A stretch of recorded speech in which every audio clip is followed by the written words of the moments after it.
Hello and welcome to my YouTube channel. Guess what? This is going to be short. Have you cooked oha soup with cocoyam before, a day in Igbo?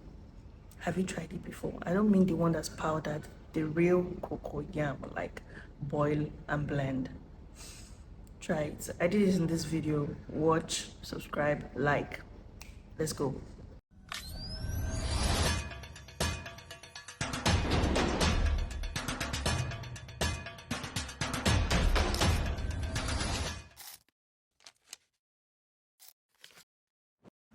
Have you tried cooking oha soup before?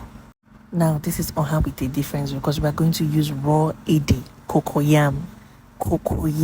You first boil it, you blend it to a paste, then allow your stock. Because I used goat meat, I used round fish, I used periwinkle, I used snail, I used stockfish. Please, when blending it, please don't use too much water so it's like this form. After my stock has boiled to the taste or to how soft I want it to be, I now put oil, put onion, maggi, pepper, and then put my paste, because that's what makes a difference in oha soup. You see that raw cocoyam? It is really important. Not the processed one, no, the raw one. It will give you this taste of nice oha soup. Then I also used uziza leaves. At the end of the video, you see I used uziza and oha leaves to make.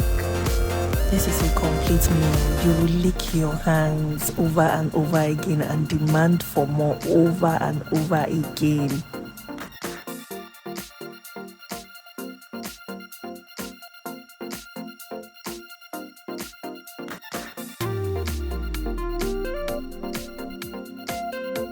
Watch how I pour the ede paste. The paste has to have this consistency so that, it thickens the soup properly as it should be.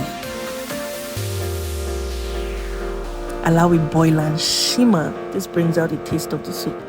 At least I forget, this is local maggi, ogiri, local maggi. This also makes a difference in cooking oha soup.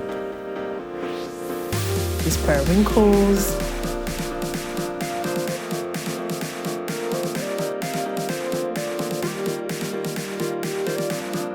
Now this is uziza and this is oha leaves. These are the last things you put inside the soup. Tell me, have you ever prepared your oha soup with raw cocoyam? I mean, you have to boil it anyway, but then have you done oha soup and cocoyam?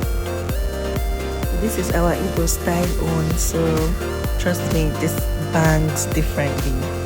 So stay tuned. And I also want to hear in the comment section if you have tried this method before or not, or if you're willing to try this method. Bye. Thanks for watching.